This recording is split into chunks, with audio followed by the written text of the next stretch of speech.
Hey, it's Drybear. The patch listed from the blog post yesterday is being deployed right now. So we have full patch notes to this. So let's dive into all the notes so we know what's going on. Now, so we saw a little bit of this from the blog post yesterday going over what their intentions were, but there's gonna be line items. There are some surprising aspects in there. So let's just dive in from the top. First, added the capacity to fast travel between checkpoints within an area. This basically means that, like the waypoints, you can't transfer between them like you can just teleport to a zone, but if you're already in the zone, you can teleport from checkpoint to checkpoint. This not only helps some of the exploration issues that people are having with the game right now, but also helps with a lot of these large maps. There's definitely been some back and forth in the community on whether the maps are too big or whether they're a good experience overall. So being able to teleport between them is going to be awesome. You can select checkpoints, which will bring up your map overlay, allowing you to select other checkpoints you have discovered in the area to travel to them immediately. And they're adding more checkpoints as well, which is really cool. Passive point respecking has been made cheaper, especially at higher levels. It had a relatively aggressive curve. It was exponential, getting worse and worse the higher level you got. Now it's going to be much flatter and linear, and they said that overall it's going to cost about 40 to 50% less gold at all levels, basically. So like it's just going to be a little bit more reasonable to respec, which should be a great addition to the game. They've also added a shortcut to open a skills advanced information display by right-clicking on the skill on your skill bar. So if you wanted to read the stats on it, it's just a little hotkey, which is kind of nice. They also make it so you can compare equipped flasks when using a gamepad, which is nice. Added chance shards to the currency exchange if you wanted to trade the shards specifically, and added a button to travel to your guild hideout when interacting with the waypoint so that you can get to that easier as well. For endgame, maps no longer have additional elemental resistance penalties inherently applied at tier 6 and tier 11. It's just going to be consistent across endgame. They figured that based on the data that they got from people doing endgame, that it just felt like it was a little bit too much, that they already had enough resistance down as it was, and so they're just removing those extra penalties on the tier 6 and tier 11. So all the endgame maps are going to be consistent for that. It still will require a large amount of resistance in order to survive, but it is something that you can keep your eye on. Critical strikes for monsters now deal 40% less bonus damage. They also mentioned this again inside of endgame. We can test to see if this is actually going to be endgame only or if it's across the game overall. It might just be at endgame, but it'd be kind of weird for that to apply just to endgame. They also made it so chaos damage now scales less aggressively over the endgame, so it's less required to have a lot of chaos resistance, but more realistically, you still will need a lot of it, and in order to survive some of those attacks that for some classes were undodgeable, you need to be able to build up enough resistance to avoid that damage. The ground laser and ground lightning abilities used by the Ruined Knight in expedition encounters now deal substantially less damage. This one can catch you off guard, especially for the classes like warrior and sorceress that can end up being stuck in a casting animation or a slam animation and be completely owned by it. This gives you a little bit more of a survival factor against that specific ability. The Waystone modifier that adds burning ground to your maps no longer increases in coverage or area with higher tier Waystone. This made some of the safe spots in the maps almost impossible to stand in, so they felt like this was just a little bit too much of a scaling factor. The Siphon's Flask charges modifier on monsters now drains 10 times less, so it's 1/10 the value for the charges. In the previous version before this patch, it basically was like 2 or 3 seconds next to a rare that had this affix, and all your flash charges were gone. It made the game very unfun. It was not a very fun mod, so they're nerfing it really hard, and they say that this was unintentional. Either way, it's going to be a lot less than it was before, which is a nice change. They completely disabled the volatile crystals modifier, and they will look at it adding it back in the future with better telegraphing and better implementation, but they just recognize that it's just not a good addition to the game. The Trail of Fire monster modifier now deals 30% less damage and lasts for 3 seconds instead of 5 seconds. If you ever got a Trail of Fire, I swear to God, it was spawning in front of the monster. It wasn't just a trail of fire. It was like a red carpet of fire going on in front of him, and it lasted a long time. It covered everything, and it did a large amount of damage. So this coming down in damage and duration, I think, is going to be a really great change for the game. Trail Lightning monster modifier now lasts for 4 seconds, down from 8 seconds. Trail of Ice is down from 8 seconds to 4 seconds as well. So it's going to get less crap on the screen and ground that's going to be killing you on the higher levels. The purple explosives created by the Volatile Plants modifier on rare monsters now deal significantly less damage. So Volatile Crystals is gone. You will still get Volatile in the Trial of Chaos as well, and you will still get Volatile from the plants, but the damage that they deal is a lot less, and of course those spawn less frequently than the Volatiles that come off on death or on the affix, which is really nice. I think that's a good change. Packs of Prowling Chimerals in maps now contain less of the Prowling Chimerals and spawn alongside some zombies as well, just to give you some flash resets and things like that. They lowered the baseline monster density durability of breach encounters, primarily reducing the frequency of the elite monsters appearing.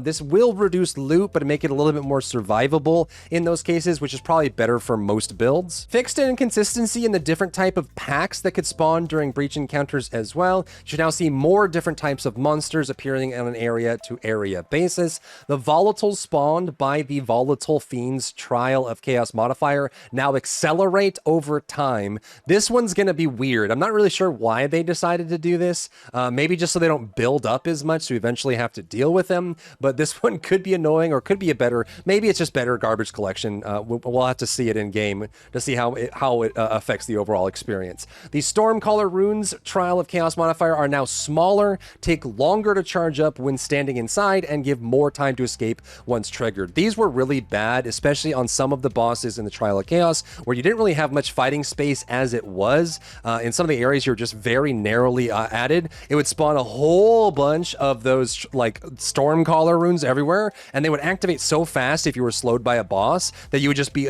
immediately blown up, which just felt really bad. So they're just going to make it so they deal less damage, they're smaller, and that you have more time to get out once they're there. So it is more of a skill element and less of a how much lightning resistance do you have, bro. They also improved the hitboxes of a number of abilities used by Blackjaw, the Remnant. This is something that I talked about the very first day, like the first day of playing the game. Blackjaw, just a lot of his AoEs and weapon swings just didn't match his actual hit. You probably felt this if you faced him as well, especially his 3-hit combo that ends in the slam that spawns rocks or boulders. Oftentimes you would be hit even though you're nowhere near it. So improving that is going to be a big one as well. And the crossbow variants of the Decrepit Mercenary monsters that dealt fire damage now deal less damage.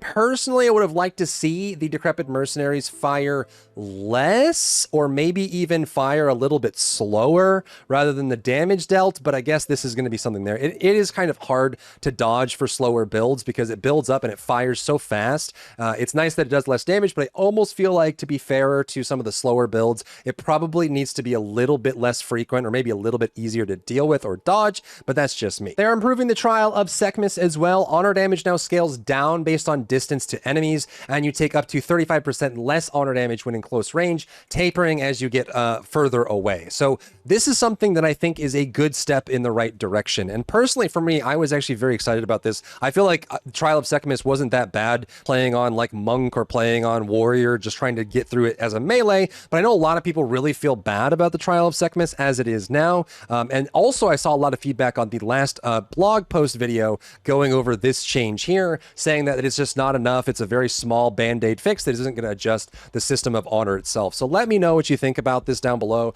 I personally think this is a great change for the game, making it a little bit less. Obviously, you can still build honor resistance, but there is kind of a question of whether or not ranged characters are just better suited for Trial of Sekhamas and the whole honor system as a whole, because realistically, sitting back from your enemies and not getting hit at all is something that's very different than having to get into melee range and take those hits, where your build is built more around lifesteal, leech, blocking, damage reduction, because you know you're going to have to be hit, whereas a ranged might be able to avoid most of the damage except for like boss encounter mechanics and things like that. They also fixed a bug where sometimes being like touched by a dot in Trial of Sekhamas would drain all of your honor. This was mostly notable during the flamethrower mechanics where you had to dodge them. They say this is a bug and it has been addressed in this patch, so we'll just have to wait to see on that one. They also made it so the skitter golems no longer use basic attacks and instead now just explode, which means they'll chase you for less and will be easier to deal with as well. Serpent Clan burrow and ambush attacks now have better telegraphing, so you can see what's happening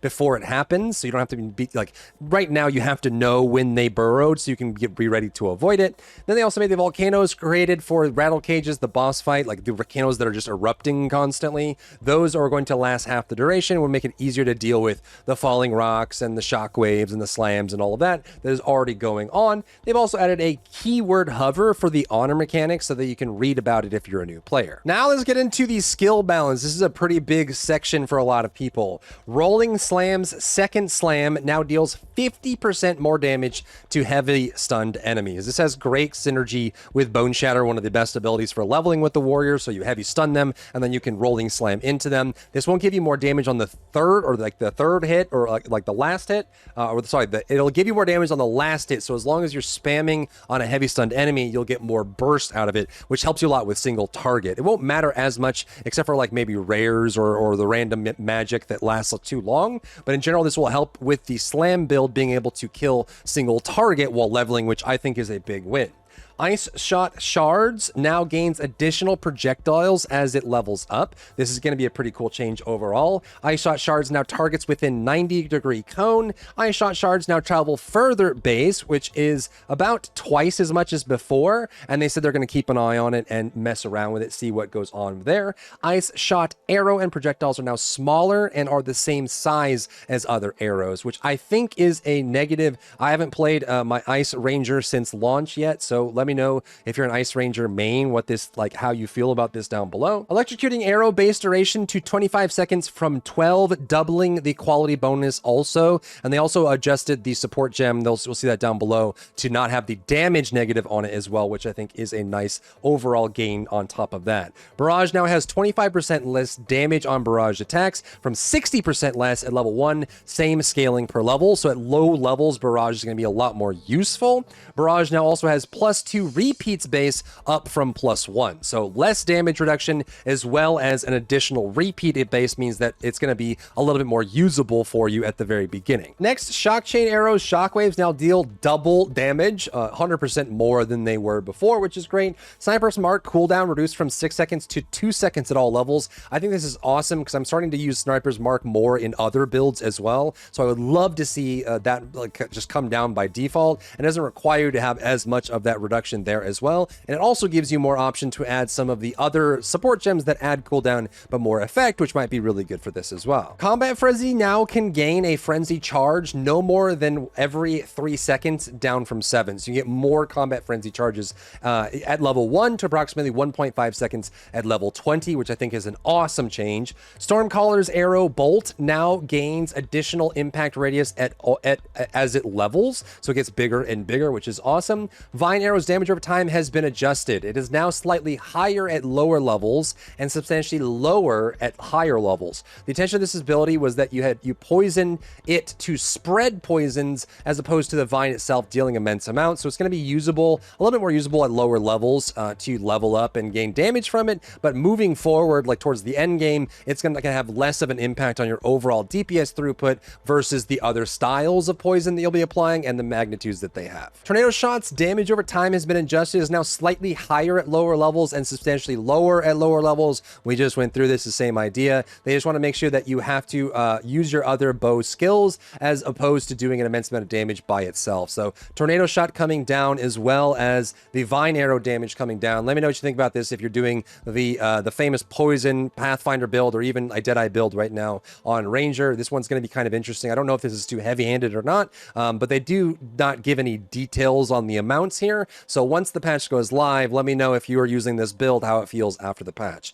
Magnetic Salvo can now only use your stuck lightning arrows as opposed to those created by your party members. This prevents an abuse case where people could stack up with the same build and burn targets down. They also increase the damage per growth level on an Unearth, Bone Storm, Bone Cage, Bone Blast, and Power Siphon, which is about 50% more damage at gem level 25. I think this is really big. A lot of people that wanted to make an occult / bone witch or bone caster have been complaining about just how ineffective it is or how it just doesn't feel very good. Overall, getting a 50% more damage increase on all of this. Now, they did mention that the Unearth minions will be unaffected by this, but the damage of Unearth will be a lot easier and a lot more impactful, which I think will help with the witches being able to do enough damage with their bone build. They also increase the damage growth per level on Essence Strain, Contagion, Profane Ritual, and Chaos Bolt, and about 33% more damage fully maxed out. Again, a lot of the Chaos builds that people have been going, not only are there just not that many Chaos options inside of the skill tree,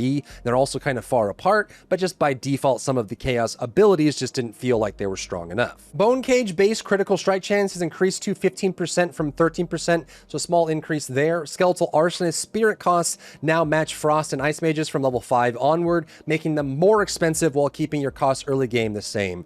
This one is going to be rough. I think they are trying to target the Infernalist builds right now, or even just the minion witch builds that are using the Arsonist, but also I think that a lot of people would feel like the Arsonist Arsonists are keeping that build together. And so directly targeting the amount of Arsonists you can have, or just generally how much spirit they consume, is going to be a big hit. So if you are playing an Infernalist, especially if you're like T10 plus with an Infernalist using Arsonist, let me know how you feel about this change. Bone Offering Explosions now have 2% more critical strike. Resonating Shield, which is the slam shield, and Shield Charge and Shield Wall now have 6 to 8 added physical damage per 15 armor on your shield at all levels. Not 50, so 15 instead of 75. I think the breakpoints here are very important because it meant that Shield Charge and Resonating Shield, and of course Shield Wall, were harder to scale while leveling, or even just before you get to like level 70 or so, because you have to get so much armor on your shield in order to get those breakpoints. So getting more physical damage per 15 armor is going to make shield builds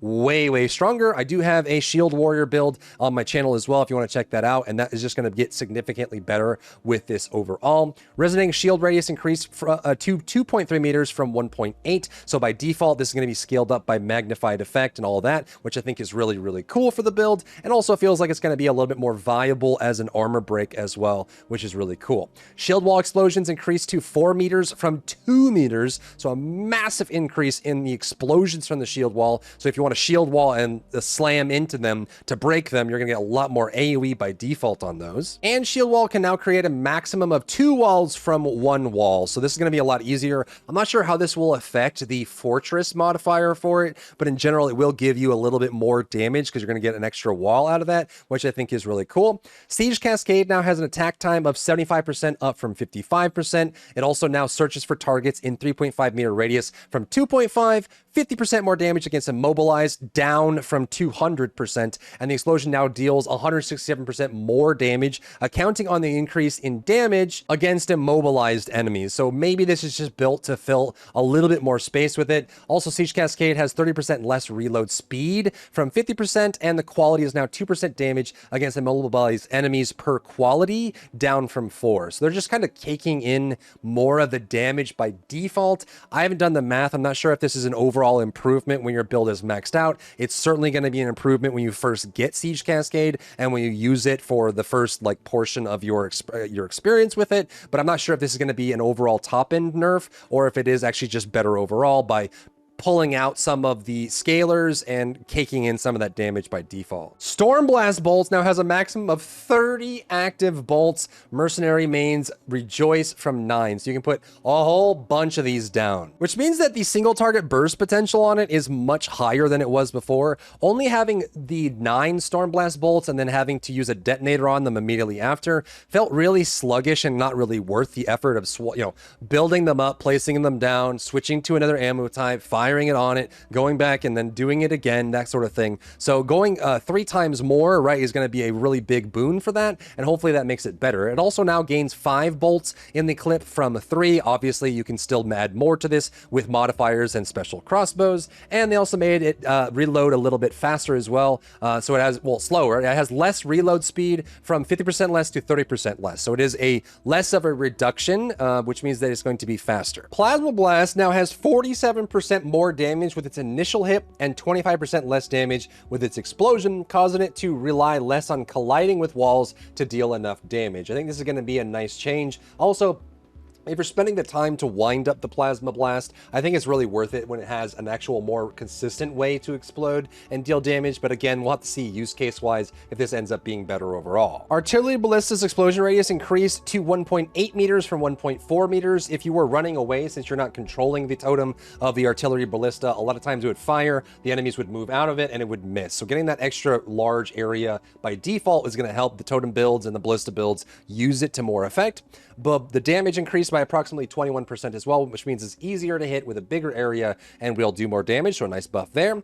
Gathering Storm's Perfect Dash now deals 53% more damage. Wave of Frost now has 275% more freeze buildup at all levels from 150% scaling up. So it just gets overall a lot more freeze buildup. Staggering Palm's duration now scales with levels. It has 6-second duration at level 1 up to 0.2 seconds per level from 6 seconds at all levels. So now you can get a little more duration out of it. This is, I think, great because it means that you don't have to run things like persistence on it just to make sure you get enough time with the projectiles that come out of it and and should make some of those builds a little bit more reasonable, especially since people, if they're wanting to use it with like Flicker Strike or something like that, they want to be able to Flicker Strike more, and I think that's a good change. Staggering Palm's projectiles now deal 20% more damage at all levels, which might make this a little bit more of a viable option for leveling as well. Since you have more duration, you can modify it, and you get more damage at all levels is a nice change for that one. Now, there's some big changes here for the Pathfinder Ascendancy class overall. I haven't had a chance to really dive into the Pathfinder class in any meaningful content. So again, I'm gonna rely on you guys. If you guys have a Pathfinder build that you're using right now in like, high level endgame content, let me know how you feel about these changes so we can kind of get some added perspective on that. But concoction skills from the Pathfinder Ascendancy class now consume 3 charges from Mana Flasks down from 5, so a nice buff there. Their damage has been increased and deal approximately 66% more damage when the skill is level 20. In addition, the base added damage has been increased by at least 50% for all concoction skills, with poisonous and bleeding concoction receiving greater damage buffs. Fulminating concoction now has a critical strike chance of 8% up from 6, shattering concoction up from 7 to 11. Explosive concoction now has 100% more chance to ignite enemies and 100% more magnitude of the ignites that it inflicts. And fulminating concoction now has 100% more chance to inflict shock, and shattering concoction now has 100% more freeze buildup. So overall, the concoctions cost less mana flash charges. They do more damage overall, and they have more buildup and more application with more magnitude on the ailments that they provide. Most of the Pathfinders I've seen are not running with concoctions, and the feedback that I've seen is just that it's kind of hard to use, just kind of like, rolling slam from Warrior. You're exposing yourself while you're doing it, and the payoff isn't really worth it. So hopefully with these sweeping buffs, this will be a lot better. But let me know if you are a concoction Pathfinder player in endgame right now, if you feel like this is the right kind of change, if this will be enough to make it feel where it should be, and that sort of thing. The Hunter's Talent passive, notable, now grants +1 charm slot. The small passive skills leading up to it now grant the stat that formerly gave to make that notable feel better. The Charm Helper text has been updated to indicate that you cannot have more than 3 charm slots unlocked, so that we can add more sources of it in the future. So this Hunter's Talisman passive will not give you 4 charm slots, but they do mention they would like to have that from something in the future,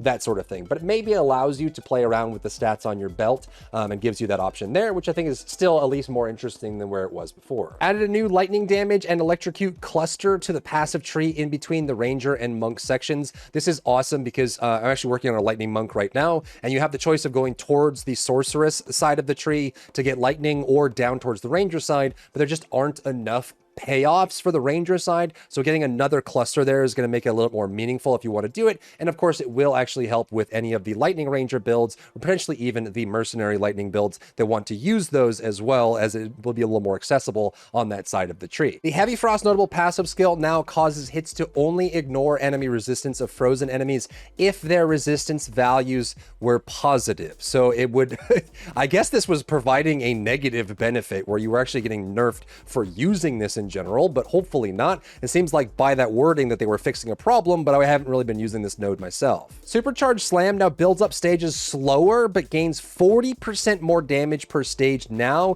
from 20%. This may display as 20% still incorrectly until a later patch. This is kind of crazy to me because I feel like Supercharged Slam and Sunder were already going really hard, but making Supercharged Slam even slower, but giving it more damage, maybe this is super worth it. Maybe this is really good in party play, and maybe this just makes the slam build even more worthwhile, but making it slower is not something I had on my bingo card. Electrocute is now 25% harder to build up across the board, but the damage penalty has been removed from the support gem, so they're making it a little bit harder to build up. I think this combined with the freezing changes is a little bit odd. It does make it so CC, like rampant CC, becomes a little bit less accessible. We obviously still have stuns and things like that, but freezing and electrocute becoming a little bit less accessible is going to be something that will make some of those large packs, especially packs with a lot of dangerous enemies in them, a little bit harder to deal with, and maybe that's what they're looking for. It is now more difficult to chain freeze enemies, and now have a immunity to build up, but like a resistance to freeze build up after having just been frozen. frozen. It's the same mechanic they use for heavy stun. If you just heavy stun an enemy, the amount of stun buildup they get for a short while is very slowed and very resistant. So same thing they're doing for freeze as well. And they added a marker effect to Ember Fusilade's preferred target, so you know while you're charging up the Fusillade where it's going to go when you release, which I think is also a nice change. I don't know how many people are actually using Fusillade just because it has so much of a wind up to it compared to other spells for fire, but it is pretty cool, and not knowing what it's going to fire at means you won't unleash all your charged up Fusillade missiles at a trash mob or like a side mob right as you release it. Support balance, they added the Tremors support totem or support gem. This one is actually really huge. I just posted, I think yesterday or the day before, a slam build for the warrior. This is going to make the slam build potentially even better. And I'm not going to go back and theorycraft this gem. So if you decide to use this, let me know how it goes. Or if you're like, you know, a slam titan end game using slams and you try this gem out, let me know how it goes, because it will basically make the damage penalty, it will decrease the damage of the shocks, but the aftershocks will be able to trigger a lot more. This gives you a lot of option. Your max aftershock chance right now is, I think, is around 38%. So being able to trigger more of those might make things like Sunder or even like Volcanic Fissure a lot more interesting, or even the supercharged slam buff that they just did. So you wind up for more supercharged slam damage and you get more aftershocks on it, which do more damage. And now the slam warrior can start one-shotting more bosses. They also had the bidding support gem. This is a support gem that gives you damage to command skills of supported minions, which I think is going to be really cool. Now you can make that support area of the build a lot stronger and more effective, which I think is really cool. And the fact that you can get minion damage, plus you can command them to increase it. Hopefully this deals with the arsonist change and some of the minions we have now, but it will give you a little bit more of an active component to your minion builds, which I think is a good change. Fire exposure, lightning exposure, and cold exposure support gems no longer penalize damage. They just have increased mana cost. I think this is awesome in keeping some of the elemental builds better.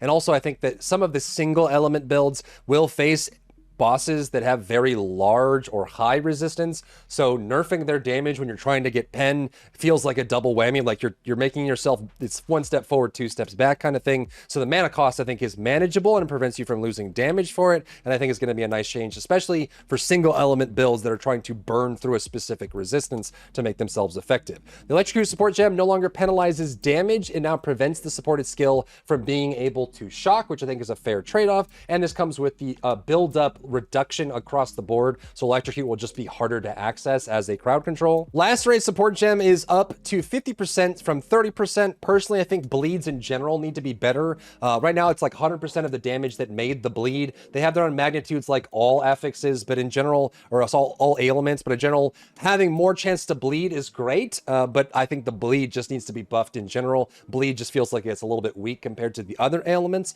The Envenom support gem is down from 60% to 50%. I guess 60 was just too much for them on the trigger rate for poison. This was a great support gem for leveling. It probably still is, but it'll just proc 10% less overall. The impact shockwave support now has an aftershock radius of 2 meters from 1.4, which is awesome. That gives a lot of really awesome like AoE options or aftershock options when you use this gem. I love using impact shockwave on Bone Shatter, especially while leveling, but this is going to be a nice boon to get that better. The bidding support gem now grants 30% more damage to minion command skills, up from 20%. I'm not sure why they put this here, because it's not like we had it before, but hey, it's better than it was before when no one was using it. The considered casting support now only supports spells you cast yourself, and it also now grants 40% more spell damage, up from 25%, and 50% less cast speed, up from 10%. So it lowers your cast speed more, it gives you more damage, and doesn't work on spells that you didn't directly cast yourself. So more cast changes on the big spell cast changes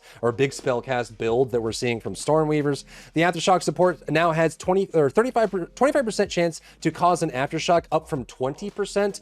This one's kind of weird. It's going to be nice to use it with the new Tremors support gem, but the weird part about the aftershock support gem is it only works on slams anyways, and if you're going a slam build with aftershock, adding a little bit more aftershock at the sake of being able to do more damage or area. I don't know. This one still feels like it's probably still too low. I would love to see this be maybe 30% for that. The mobility support no longer has a damage penalty, but applies 30% less movement speed penalty, down from 40%. The Execrate support now has a 100% chance to inflict ailments, up from 50%. We like that a lot. Ricochet support now has a 40% chance to chain, up from 20%. We also like that. Most of the chaining is going to be like mercenary style. There are some bouncing options in the mercenary tree, so hopefully they'll get some cool builds out of this that I think would be really fun to look at least. The Withering Touch support now has 25% less damage, down from 50%, because a lot of people just weren't using it. This plus the Chaos and Bone changes I think is going to be a nice one for the support. The Ferocity support now has 40% more skill speed when consuming a Frenzy Charge, which is up from 30%. It changed the Wild Charge support gem to fire projectiles in a circle instead of a spiral pattern. Hopefully this just means that it's better for AoE and doesn't miss as much, but I guess we'll have to see.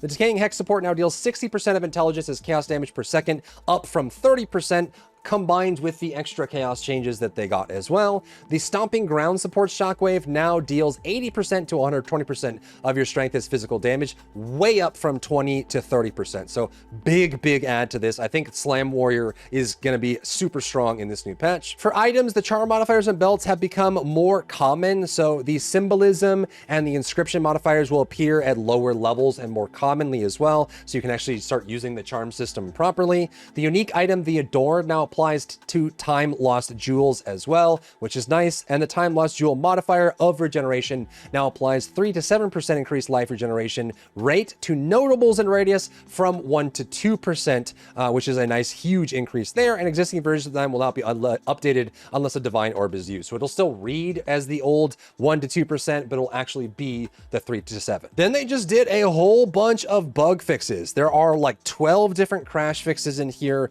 lots of bugged conditions, quests breaking, things like that. 3 instance crashes, 12 client crashes, a ton of gamepad issues, UI issues, and stuff like that. I'm not going to go through all of them, but just, you know, take a look. If there's something that's been bugging you about the game after this patch has been deployed, see if it's still there, see if it's still bugging you, because there's a lot of new things. And I'm really hoping that a lot of people that are just kind of stuck being unable to play from these crash issues are a lot of these crash fixes that they have applied will apply to you as well. But of course, let me know what you think about the patch overall down below. If you found value in today's video, leave a like down below, leave a comment for the algorithm to help this video get seen by more people, and don't forget to check out my other channels for other content and other stuff and other things.